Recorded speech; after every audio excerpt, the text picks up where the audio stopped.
Draga Elena in Matej, z vami se tudi jaz veselim tega vajnega koraka, te vajne odločitve. In za vsemi našimi odločitvami, na dnu vsega tudi, kar vidimo, kar doživljamo, je ena velika ljubezen. Pravijo, starejši predvsem izkušeni v zakonu, da človek živi v zakonu kar dvakrat.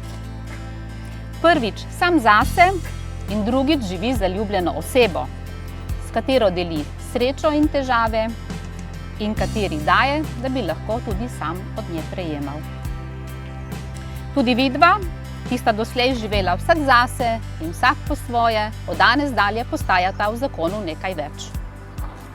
Še vedno bosta enakovredna posameznika, vendar bosta skupnost življenja bogatila z ljubeznijo, medsebojnim razumevanjem, spoštovanjem in nesebičnostjo.